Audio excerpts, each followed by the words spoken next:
Malukovski, quem diria, hein? Virei vaca louca. Muito louca.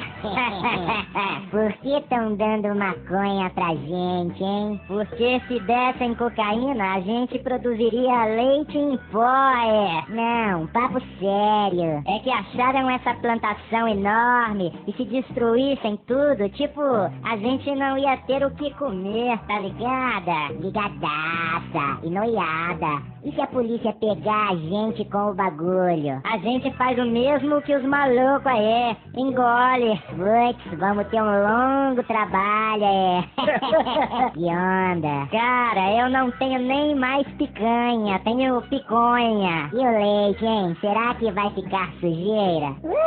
Tá mamado. Ih, sujou. O de menor tá doidão, Muito louca.